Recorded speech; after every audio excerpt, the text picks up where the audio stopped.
मुख्यमंत्री जी याद कर ले, आपसे पहले आपका गुरु था कैमरा के अंदर किसान आंदोलन करते हुए चैलेंज कर दिया फर्स्ट पे कि मैं कैमरा के अंदर सभा करूंगा।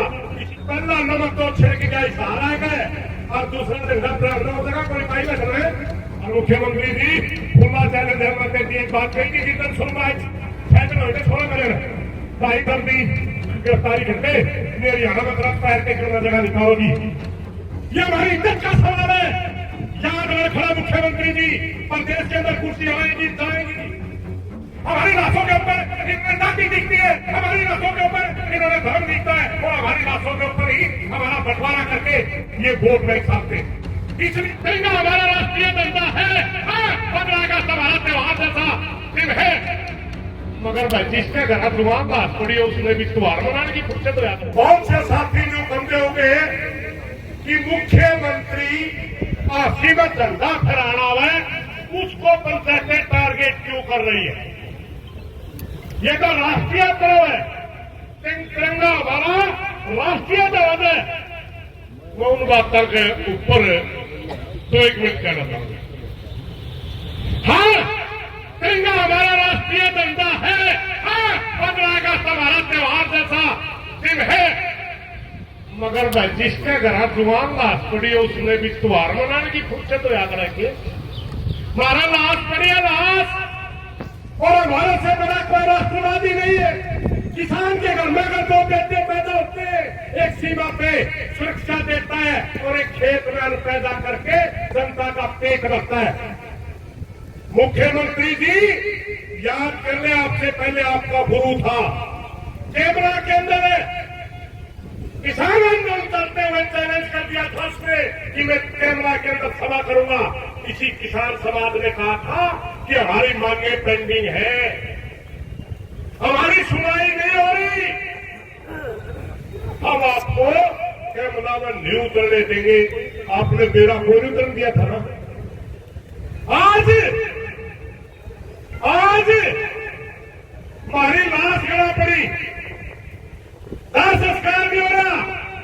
पहला नमक तो छिड़क का इशारा है और दूसरा झंडा फहराना हो जगह कोई पाई लग रहे। और सीमित झंडा फहराना हम अपनी बेइज्जती मानना, भाई हमारी बेइज्जती करे तो बेइज्जती, और ये चीज हमें बर्दाश्त नहीं है। हमारी खतों के अंदर, हमारे समाज के अंदर हम 3 मुद्दों के ऊपर अपनी जान देते हैं, जिसका कहते हैं जल, चोर और जमीन। ये जल का सवाल है हमारा, ये हमारी इज्जत का सवाल है। याद रहे खड़ा मुख्यमंत्री जी, प्रदेश के अंदर कुर्सी आएगी जाएगी, मगर लाश के ऊपर झंडा फहराना तो हम फहराने नहीं देंगे। तो हमारी और भी कितनी लाश होती है। टाइम तो देखकर भी कैब से पहुंचना है। 80 सारी बात क्लियर कर देता तो पहुंचना कौन देगा उड़ा? तो सारी बात मेरा तो आंदोलनकारी है, पहुंचना हम नहीं, मेरा पहुंचेगा। झंडे का टाइम भी आपको पता है, झंडे का टाइम भी आपको पता है। झंडे का टाइम मुख्यमंत्री का प्रोटोकॉल है 10 के आसपास होता है, परेड होती है इसके बाद। भाइयों, हमें इतना सख्त फैसला लेने में मजबूर क्यों है?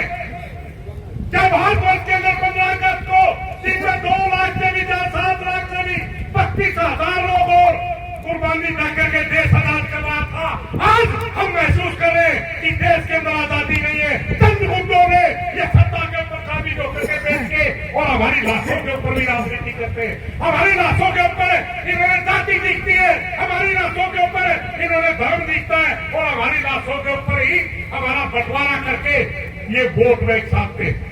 इसलिए मेरी सारे भाईचारे से प्रार्थना है, ज्यादा से ज्यादा संख्या में 80 के आसपास के काम में रुकना भाई तो और मुख्यमंत्री जी खुला चैलेंज है। मैं कहती एक बात कही थी, जिस सुनवाई 6 दिन हो गए, 16 बजे भाई जल्दी गिरफ्तारी करके मेरी हरियाणा में तरफ पैर के करना जगह निकालोगी। और उसने उस घमंड में, उस पंचायत में बोलने की बात के घमंड में 80 का प्रोग्राम कराया। इसलिए हम किसी भी सूरत में झंडा भी फहरा देंगे जो हमारे बेटे की मांग पूरी नहीं हुई। इन्हीं बातों के साथ कोई गलत बात नहीं। ये हमारा हेडक्वार्टर है आंदोलन का, ये जारी रहेगा। और एक मिनट उतर लिया भाई, उतर लिया फोन। ये तो धरना है, अनुशासनहीनता किसी की बर्दाश्त नहीं होगी। वैसे हाथ जोड़ के प्रार्थना है, इसमें करड़ा बोलना उचित नहीं है। जो भी दिशा निर्देश देना होगा इस धरने से जाएगा। अपनी अपनी मनमर्जी ना दवाइए।